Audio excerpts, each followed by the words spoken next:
So once again, it's Silas Rapp from TEDD. Your official title at TEDD, Silas? As of Friday, I'm the interim, I'm no longer the interim. I'm the district planner at Tri-County Economic Development District. All right, so this is a new job for you? It is. I started out at TEDD about a year and a half ago as the Regional Mobility and Veteran Service Coordinator, and just got really involved, and we've had some, change up with staffing and stuff, and so it just felt like a good fit to move me on into that position. All right, good job. So new job, congratulations. Why, thank you. Now, he gave us a little teaser before we went on air. He grew up on community radio. This is very cool. So now you said as we were going on in the air at 8 o'clock, your dad was as well? Yeah, he's actually on right now on kzmu.org. If you want to check that out after this is over, you got to tune into us first. But he's got a great show every Wednesday from 8 to our time, 8 to noon or 8 to 11. All right. So. And what kind of show does he do? I mean, he is the master of everything. But it's blues, rock and roll, R&B, soul, jazz. It just covers the gamut and just gets you Very moving eclectic. in the morning. Yeah. All right, very cool. So, and where is this at? Down in Moab, Utah. Very nice. That's kind of cool. So did you grow up in radio? I did. I can remember some of my earliest memories. We actually lived in Ignacio, Colorado, just outside of Durango, and my dad worked for one of the radio stations on the edge of the reservation there, and I can remember him playing songs for me as I was going to bed. And then later on, as he began the process of getting KZMU started in Moab, music was just a huge part of our lively, just everyday life, and I can remember just him being so involved with the radio, and that's one of the things that I miss, since we moved up here about a couple years ago, is doing that weekly radio station with my dad, and just up there playing back and forth with our musical tastes and whatnot. All right, so does he have recordings of you as a child on the radio? Because I've got both my kids on tape. I mean, he might, not that I know of. We've got, no, not that I know of. All right. So big question, and I know it's on all my volunteers that are, especially if any of our other volunteers are listening. At the public radio station in Moab, do they get paid? Negative. All right, yay for public radio, working for free, baby. My guys are going to be real upset if they found somebody in public radio that's getting paid. Right? Hey, that wasn't in a big city. Do those go together, pay in public radio? In small towns, no pay and public radio go really well together for some reason. it'd be nice, though. Yeah. It'd be nice. It would. At least to cover the gas. Yeah. The little things, Yeah, the little things. All right, so I'm sure you're getting paid at your new job. Yes, I am. Thank right. you. All right, so we mentioned Carpe, and this is the Chewelah Area Planning Chewelah Area Recreation Planning Effort. Okay, now we've heard talk about the Forest Service opening up thousands and thousands of acres in the future for recreation, and I've just gotten pieces of this. So tell us about the plan and give us kind of the nuts and bolts of it. Yeah, let me start from the beginning. So a lot of this really got started when the Forest Service started putting out the talks of creating the Chewelah A to Z project up here. They did a Mill Creek A to Z up just outside of Colville, and it was a huge success. But one of the things that kind of stood out as a miss was the recreation component. What could they ask the contractors that are doing all the work? Explain the A to Z for the people that don't know. It's kind of hard to explain, and I mean it's a big. But basically, the Forest Service has put out the contract. Forest ecology, forest management, so timber harvesting, different things. It's kind of the gamut, but it's really allowing the Forest Service to kind of allow someone else to put a bid in on it, come and do the things that need to be done in that forest, thinning it out and different things like that, bringing it back to the forest health that it needs to be. And it takes that pressure off of the Forest Service itself because, the resources are limited. And so this is a way that public-private partnership can really function and flourish. And so, like I said, they really saw good things out of the Mill Creek one, and so they began the process of creating the Chewelah A to Z project. And so, like I said, that recreation piece was just a kind of an afterthought. And so we wanted to get out ahead of the game with this A to Z project. And so we started talking, Forest Service and myself and a few other community members, and really kind of came up with this idea to get everybody around the table and say, what can we do to really influence the recreation portion of the A to Z? We got around the table, and there was really good feedback, and it's kind of where Carpe was born. because we looked at that and also thought about, well, let's think a bigger picture. So, and that's when earlier when we were talking, it's not just Forest Service that we're talking about. We're talking about the entire region. When we sit down at one of our meetings, we've got the BLM, we've got the state Parks and Rec, we've got community members, Backcountry Horsemen, Washington Trails Association, the city officials. Mayor Canals has been awesome, and then community members, Mike Bentz with the Chamber of Commerce, et cetera. And so it's a all hands, all lands approach to looking at what do we have in this area, what are we missing in this area, and how can we kind of get out ahead of the planning effort and creating opportunities that will, one, get the public out and about in the public lands, but two, will bring people into Chewelah and hopefully get them to stay and put some money into our economy and allow our little wonderful town to flourish. Awesome. So this is part of that to where I heard where, like, when they come in and they do the timber harvest and stuff, that they leave a parking area and then that becomes a trailhead. Yeah, there's definitely thoughts along those lines. So that basically, so when they put that A to Z project out to bid, and they'll have those partners, putting in proposals and whatnot, some of the things they can influence, like, so if you maybe, when you put your skid area, you put it a little bit further away, but you've already got this turnout for, like, an example, it's not concrete, so don't hold me to it, but like Quartzite Mountain, that Quartzite Mountain Trail where the turnoff to go up to the trail is really, man, but if you had that area and they were doing a project, work in that area, you could say, well, make that be your loading zone, and then when you're done, we can just level it out a little bit better and create a nice little parking area that would be the future trailhead. So it's kind of coordinating those efforts to meet the instead of wasting time and they were there, now they're gone, and the Forest Service is bringing in someone else to clean that up or make a parking lot. Yeah, exactly. Or they're stuck with it themselves and they don't have the resources, so it just kind of sits there. And so this is a way to get ahead of that curve and really get everybody in on the action. And then outside of just the Forest Service scope, it's also looking at just the city of Chewelah, our community, what the community has to offer as far as, like, do we have the amenities? So if we did go about and the A to Z project goes wonderfully and there's new trails and different things like that, and then we have some more people coming in, in the summer months and different stuff like that, do we have the amenities to handle that? Do we have the proper accommodations? Do we, we have, and that's always a big, it is a big argument here in Chewelah. Yeah. So I mean, and so it's just really it's a great time. I mean, the timing couldn't be more perfect in just really looking at what we have to offer, what we're missing, and how we can really get out ahead of the game, plan and do things properly so that, I have to go back to my personal experience. I talk about Moab, and I love Moab dearly. It's my hometown. It's in my blood. But I've seen kind of poorly planned tourism and recreation, I guess would be the kindest way to put it.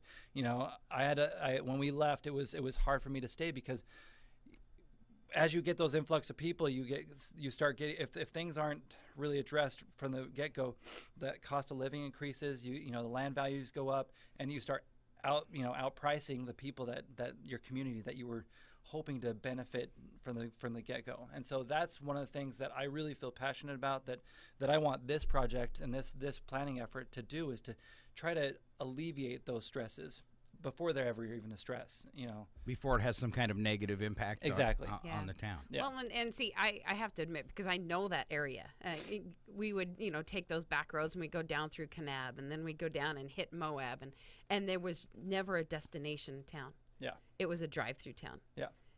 So we would always ultimately find ourselves down in St. George or at Zion's or at Snow's. So we didn't actually stay in Moab.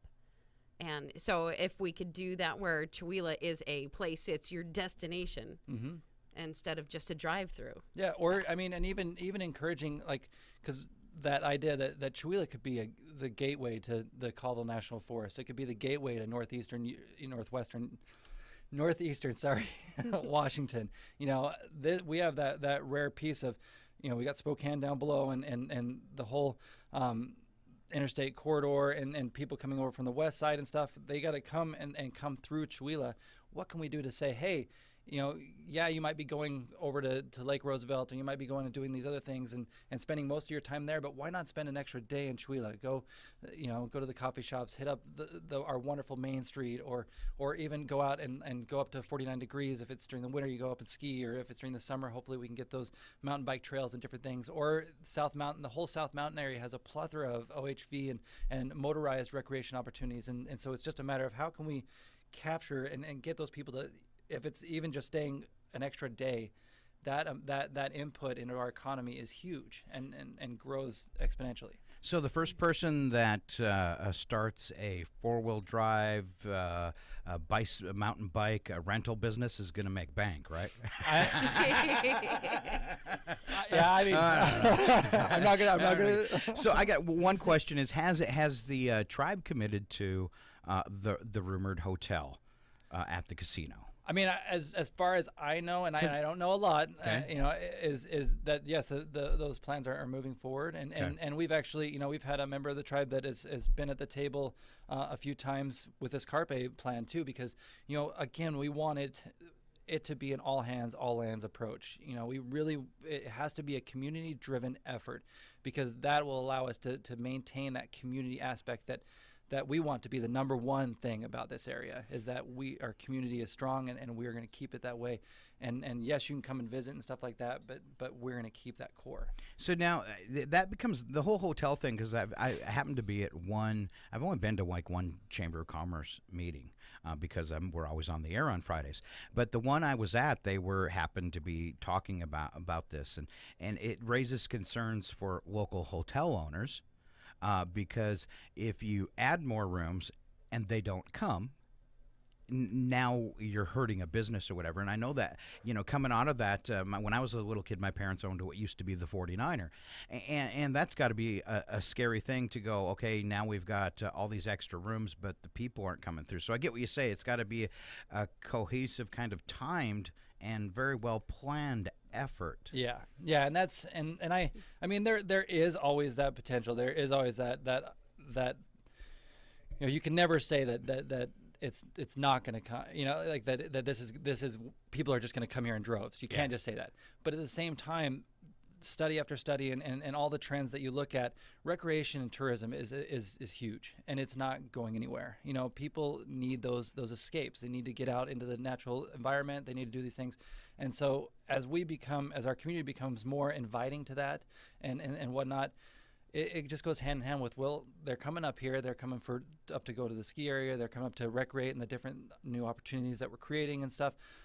Now we have the accommodations to handle that. We can it also opens up the idea for other fun like events and different things like that, because there are things that we'd love to bring here, but we can't, because right now one of the biggest things is accommodations. You can't have a big gathering of some sort when you don't have the accommodations for people to stay at and such. A lot of those event organizers and stuff like that are going to be like, yeah, we'd love to have it there, but you can't handle us. And you can't do it for just one, like Chautauqua. We always need more. You can't bring, if you had an inflatable hotel, maybe.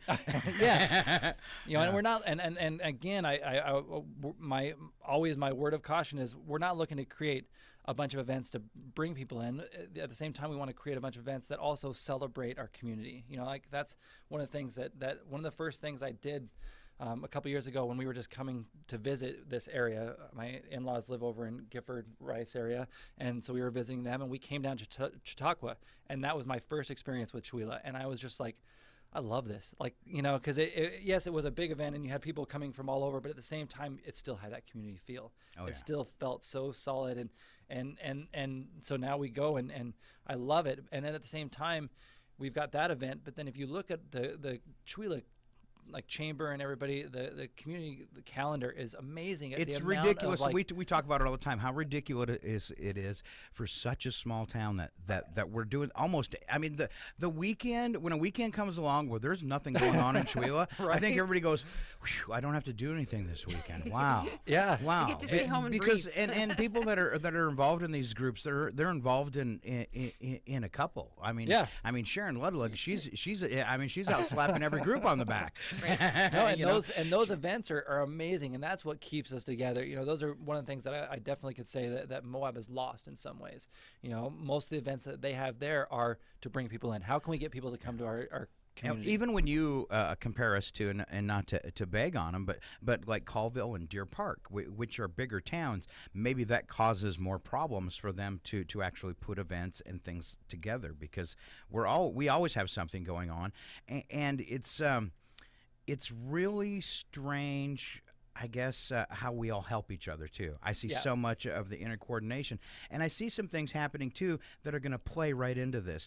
One of those would be the new, and I don't know the proper term for it, but several groups have gotten together, and they're going to they're working with the Arts Commission of the state to get us as designated The Creative as Arts a District. creative arts district. Yeah. That's going to play really well into It this. goes hand in hand with this. I recently finished up a project with the Historical Society where they've done a historic walk through Chewelah, Yep. hitting the Indian Agency cabin and stuff, and you're going to be able to walk this with your smartphone.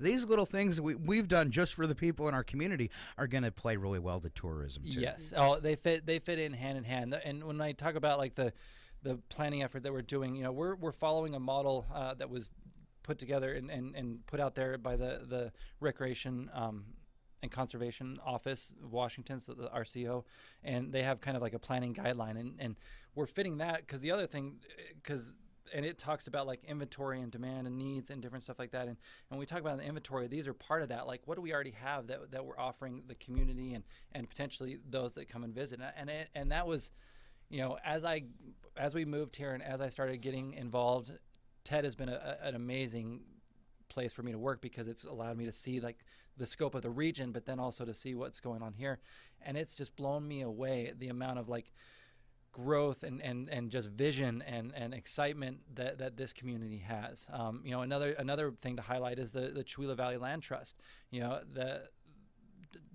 Jake at Courtside has started, and the idea is basically looking to purchase some lands from like Hancock and different thing like that, and creating like recreation areas or places where there could be trails and stuff like that. So I mean, you've got such great movement, and that's why I'd say that the timing couldn't be more perfect for all of this, because all these little efforts play into this hopefully, and this is that bigger 30,000 foot view plan that will just kind of help guide us along in these efforts. It's like a place in Loon Lake, Morgan Park.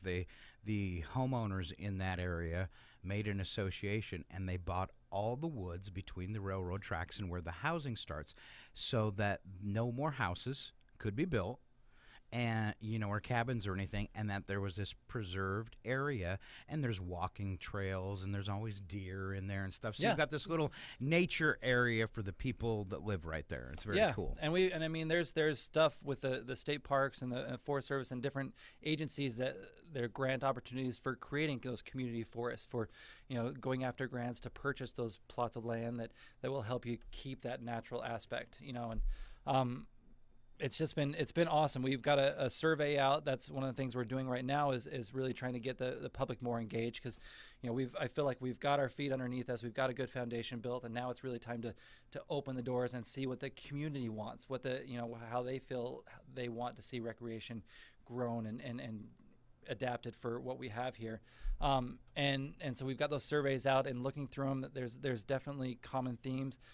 We were able to put a youth survey into the high school, and just yesterday I was going through those surveys, and like one of the big things that jumped out there, almost it seemed like every other answer on what would you like to see is a pool. That whole idea of a community pool or aquatic center type thing. And so, I mean, this plan will give us that framework so that we can go after dollars to hopefully, those grant monies to go for the feasibility study, then eventually to break ground, and et cetera, et cetera. But this gives us that piece, that much needed piece that we need to get the dollars that we don't necessarily have within our community itself. There's plenty of grants and different things like that we can chase after, but we need this plan to really do that. So now the Forest Service and the bids and how that's going to work, does that start this summer? I this believe spring? so. I mean, there's been some hiccups, some pretty big hiccups federally this year, and so like timelines have definitely been pushed back and stuff. But they're still hoping to go out to bid late spring, early summer, like that June aspect. That's the month that I've heard thrown out. But again, it's all dependent on what happens. But the idea with this carpe is that we're trying to get this kind of finished and solidified before that happens, because this plan will influence that recreation piece, that Chewelah A to Z. Nice. All right. So how do people take your survey? There's a number of different options. So you could stop by the library here in Chewelah. We put a stack of paper copies there. You could stop by the city offices and get a paper copy there. The Chamber of Commerce has them as well.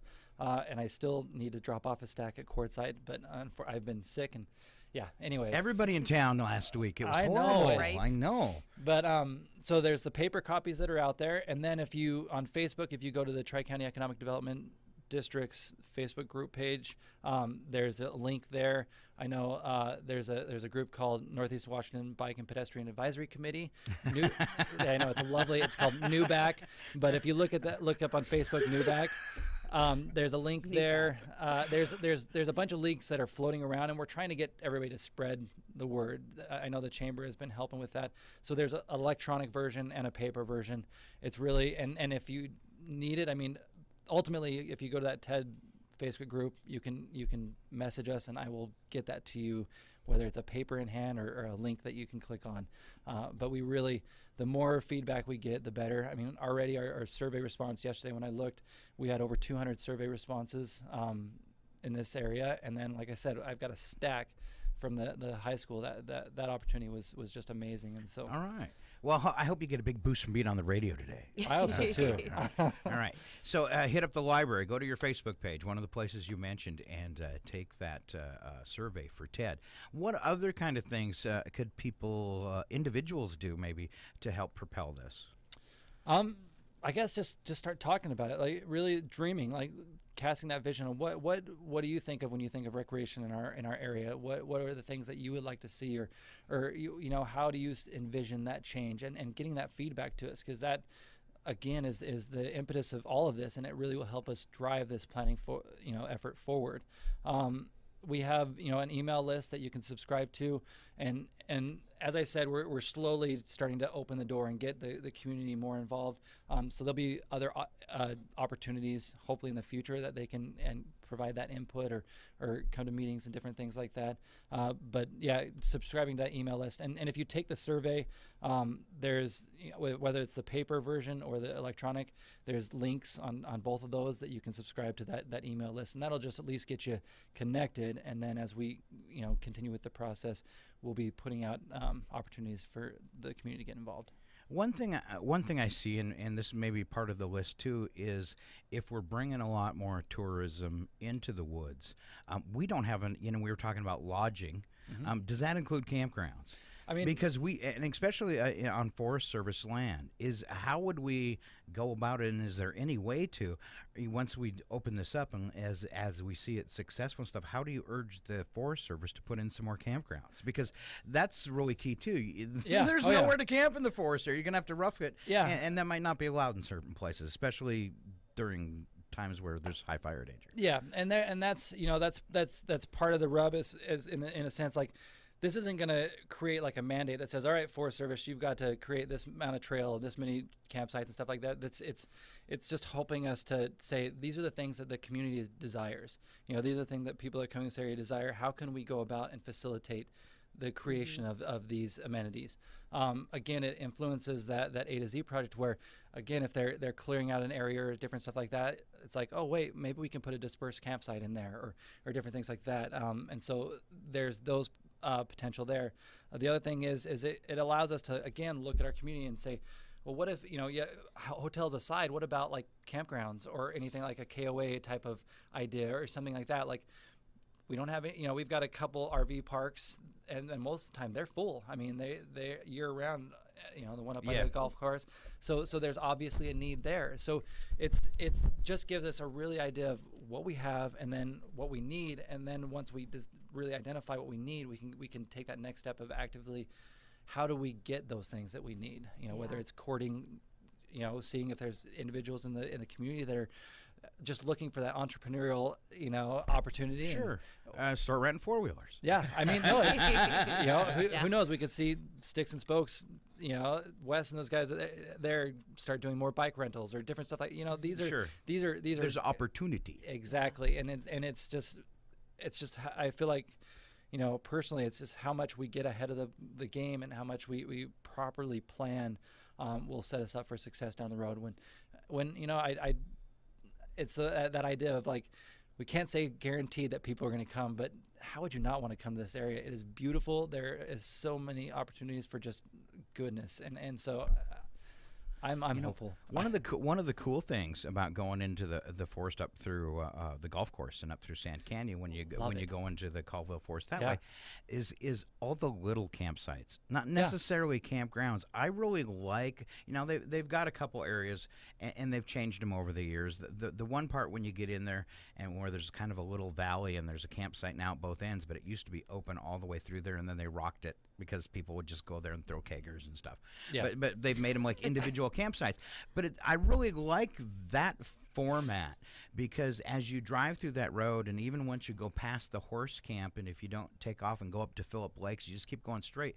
As you got miles that you're going through the forest, and every now and then there's a little campsite off to the side, and a little campsite off to the side, and a little campsite off to the side. Mm-hmm. I kind of like that because you're not all bunched up together like a KOA, or even, usually Forest Service campgrounds are more spacious, but even that, you've got a chance where if it's just you and your family, where you can have your own private little area. And I think something like that going through the Forest Service on particular roads would be really neat. Yeah, and that's what I'm talking about when I refer to dispersed campsites. That's the proper term. My background, again, I worked for the Forest Service for about 7 years, and so your years and terms I just don't understand. Yeah, and so I apologize. My wife even gets so after me. So just a campsite every so far distance away from each other. Well, here and there. There's always like rules to what a dispersed campsite means, but basically, it's like you can camp like up to 100 feet off the road and whatnot, and so there is that availability to create some more dispersed camping opportunities, and that comes with those are a lot easier to manage in the sense that you don't have a lot of infrastructure. You're not providing toilets water, at each one. Yeah, all that stuff, and so it doesn't put as much of a pressure on the Forest Service to have people to clean and take care of that. You still got to get in there every now and then and stuff, but a lot of it falls back onto just the community policing itself and saying this is our land and we want to take care of it as well. I've noticed a couple places that I've camped at up around the Ski Hill area in that part of the Colville Forest where people have continually went to these dispersed campsites and made them beautiful. It's like where every time somebody camps there, and you just hope that one vandal doesn't show up. But there is one way back in behind the ski hill. It's absolutely beautiful, the work they've done, and they did this giant fire pit and natural benching, and you can just tell everybody that camps there it's adds a little something to it, and it's a pretty cool place. But that stuff's kind of fun. Yeah, no, I can think of areas again, and just because my background is Moab, and but where like there was one campground or campsite that I would go to, and they had built a chair out of rock, so and just different things like that. It's not like if you're not creating like a permanent structure, you're not vandalizing necessarily. You're creating just a more inviting space. Yeah, so. And don't get in trouble doing that though. Yes, and I am a huge fan of dispersed camps. That's the type of camping that I would much prefer over any type of hardened facilities. Just don't bring a sofa to the dispersed camping site. Right. Well, it's like we do have some RV parks in town, but the RV parks are generally going to be used by people who are older. People here who say, "Hey, we want to get into the woods. We want to go camping, but why would we go to an RV park or a campsite that's like crammed on top of each other because we live in the woods already?" You've probably heard all this stuff 100 times over trying to plan this through, right? Right. We want to be able to hit the forest that's a couple of miles away and go, "Hey, let's have some fun in some new territory." Yeah, and that's the idea. There one of the things that kept coming up was just accessibility and like how can we get some really convenient access or even trails like in and around the so that we don't have to go a couple miles away what about building some trails within the community and different things like that? There's just so many possibilities. I've got my new job opportunity. There are over 1,000 mines in Stevens County, and I know where a few of them are. Scott's Mine Tours. Hey, there you go. I would sign up for that. I love spelunking. Yeah, I love A spelunking tour. Is there? What about like ghost town type? Like, is there anything up in there? So there is one up above the horse camp. Okay. But there is just cement. You can find a few places where there's some cement in the ground, but we actually do have a ghost town that where it used to be a trading camp, basically, but they had some cement foundations up there and stuff. And But I mean, even just like taking those sites and saying, let's put some a little sign or something. interpretive sign on it Yeah, and just stuff something and little and history. highlight our What's funny history. is you can drive right by it when you're going through the woods, but it's actually on a map. You just drive by. Really? Yeah, not it's even actually see on it. the map as a town up there, but there's nothing wow. there. Yeah. See, yeah. you probably remember Flowery Trail before. Yes. Yeah, I mean, you had to have a 4x4 and then, an extra pair of shorts with you just in case, because the road was so scary going over there. But, with that new road, there's so much access being opened up just through that even. Well, and I mean, even it just brings up a good, because along with the infrastructure, what we talk about is the accessibility and the fact that the Caltran is now going. I see the bus. It's I see the amazing. I bus. mean, those are the opportunities that will allow us to really facilitate this growth and this just economic diversity and vibrancy. But the fact that they're doing that, and if we can, because again, I worked as the regional mobility and person at TEDD for a year and a half, and we're still have some other gaps. But I mean, as we start doing this and we start just creating this vision, we can start really addressing those gaps and seeing those accessibility pieces met as well. I mean, because those are huge things. Like if you had if you had a bus system that would allow people to come out from Spokane for the day or two or stuff and they had a little whether it's a hostel or the hotel or stuff, they could bus up here, do something and then head back to Spokane. It's just the more opportunity, that we can help foster, I think the better off we're going to be in the long run. It's funny because we have a DJ that had moved. Well, he'd been in California, I think, then Seattle, and he ended up in Chewelah, one of our volunteers. And he loves Chewelah. And he's got a girlfriend now over on the coast. And now I know who you're talking about. And I said, you're not going to move, are you? And he said, no way. He said, if she wants to be with me, she's going to have to come this direction. And he said it several times to me. And then when I hear this kind of stuff, I think how right he is. He said, I think in another decade, this is going to be like Sandpoint. It's going to be a destination place where people want to come and enjoy the great outdoors. Beautiful little town. I love the comments a couple years ago when it came out. Chewelah was the poorest town in the state, and people were freaking out and taking it as such a negative. Where I took it as a positive and used it to get a grant. Right? No, I mean that's fodder right there for grant. But there were so many comments from people in Spokane, like on the Creme 2 website and stuff, saying how I don't get it. It's one of the most beautiful towns I've ever seen. Yeah. It's amazing. It feels good just to drive through it. And all the comments people said about Chewelah were they didn't get that, Yeah. Yeah, and you got to take those designations with a grain of salt. You do, because when you think that poor town, you think a town that's in desperate need of rehab, and not to pick on our neighbors, but like Clayton or Addie, those towns, you've got a lot of derelict buildings in them and stuff. They definitely need some rehab, and Chewelah's not really. I guess at some point you could have said a few years ago it was like that, but I don't know how long you've been in this area. Chewelah's already went through one crazy transformation just by having the old, I guess I don't know what it was. It was behind the elevator and stuff. There was a big mess of old buildings. It was all torn down and cleaned up. We had Systech Mechanical move into the one building, and Artel's Mountain Saw and Tractor move into the building across it, and basically transform those buildings and make them visually appealing. And then here comes our little, we do stuff with the Greenbelt area there and stuff, and we got the tractors out there.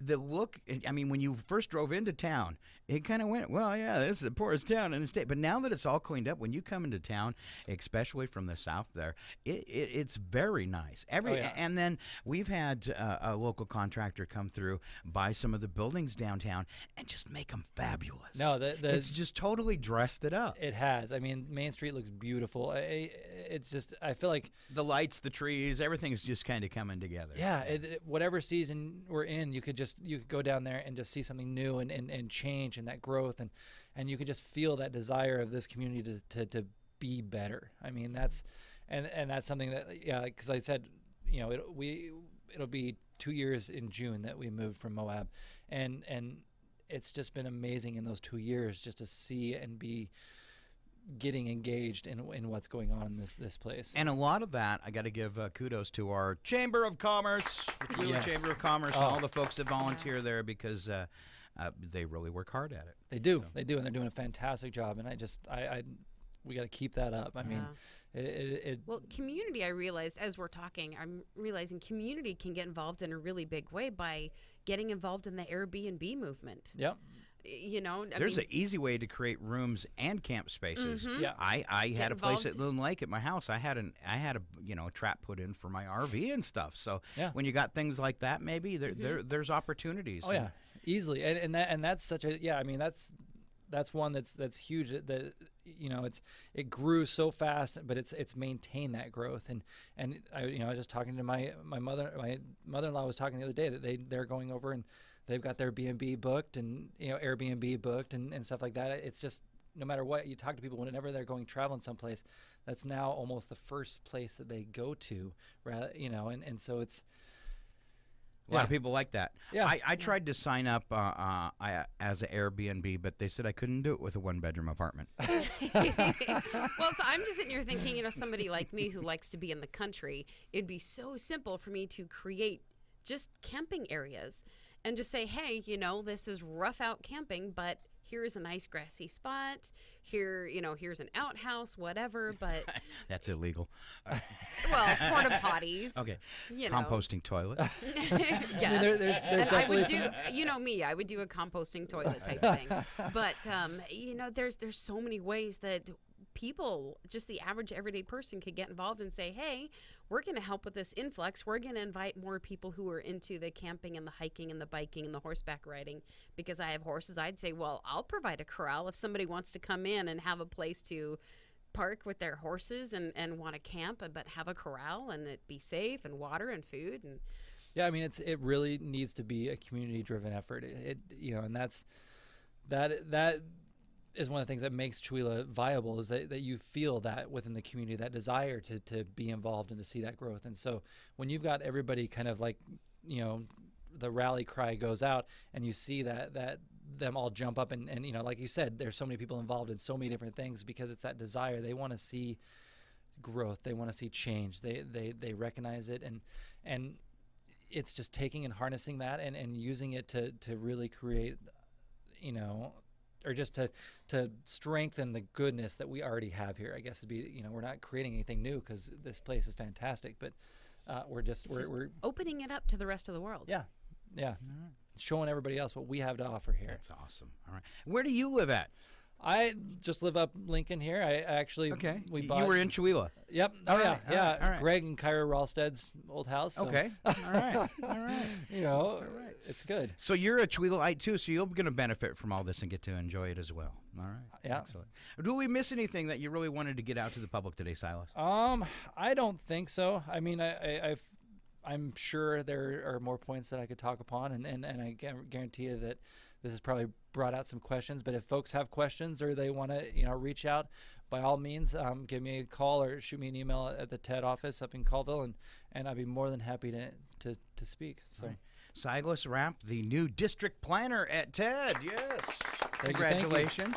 It's good to move to a town, take a new job, and get a promotion. Yeah, right. You can't beat no that. complaints. Yeah. All right. So now I've got something radio to talk to you about. Since you do live in Chewelah, and you have a public radio background. This is all volunteer public radio, and we're always taking volunteers, right? No, it's definitely in my mind. All right. I've been talking with my little brother and my dad both about even trying to figure out a way to do something. Yeah. All right. Yeah. And I It's- would it's like to thinking. see us. We get a lot of, you guys mail your press releases and stuff, but when you've got something big with this or a change here that you need to, you guys at TED take advantage of the radio station here. Yeah. I mean, we can even, if somebody can't get out of the office, we can even do, we're pretty much limited to the morning because that's when the warm bodies are here. Yeah. But we can even do phone interviews and that kind of stuff. So No, They'll send you now, right? That you're right here. Yeah, exactly. And we're looking. That's one of the things that I know the rest of the TED staff and myself are looking is to really, how can we get out more and get engaged more and really connect with the communities that we are servicing, because it's sometimes we just get so caught up in what we're doing in our daily activities, and we just kind of get into our silos and sit there, and we all recognize that, and we want to, so we are looking for these partnerships. We're looking for ways that we can strengthen those relationships and just really get engaged in this region, because we're regionally focused, and we've got to do what we can to brighten Northeast Washington. We have to, and I have to always keep that in the back of my mind too, is to stay focused on that community. And then sometimes I'm going, oh, we're not doing enough stuff out in the community. We're not being visible enough, because radio is a dying medium. There is, and I think your dad would probably admit to that too, there is so much demand for screen time, or our time, and things you can listen to and things you can watch and things you can do. And when I was starting the radio station, I had read an article that had said at that time, because I started way back, it took a long time to get it on the air, but it said that they had guesstimated radio would be an unviable business by like 2022. And I was like, oh man, do I really want to do this? And because I kind of known that. I mean, I remember in its heyday when I worked at KXOY, and morning show was getting $100 a spot. Yeah. And now if they can get 10, they're probably lucky. Yeah. It's just it's changed so much. And the last thing that was at the end of this story, it said the only radio stations that will survive will be small town radio stations that can connect with their community and be part of it. They said those are the only ones. Your big city radio stations, they're all going to turn to a blur, because why do you want to listen to commercials when you can listen to Pandora? Yeah. And it's just killing the whole advertising model in that aspect for commercial radio. Is really just killing it. Yeah. And they're fighting for those dollars with so many other venues and stuff. So no, I am a firm believer in community radio. I mean that is where it's at, and it's just going against, yes, we are all connected. We, the social media, technology, all that stuff. We are more connected than ever, but at the same time, we're more disconnected than ever.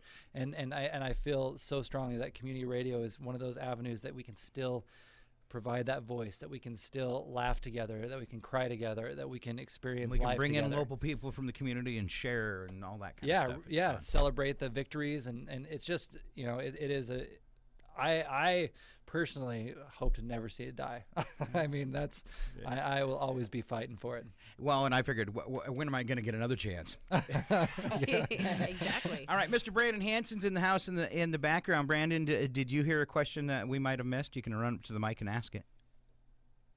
All right. Thumbs up. All right. And we're going to talk about that story that's coming out in the paper about my cat, okay? All right. Once again, Silas Rapp from TED, their new district planner. Thank you so much, Silas. What an awesome interview. We're going to have this uploaded later today on YouTube, and we will rebroadcast it Saturday morning at 7:30. Perfect. All right. Thank you so much. Thank you. It's KCHW 102.7. Me and Gene will be back with a look at the community calendar and weather. You stay right there. Right now, Ocean Park Standoff.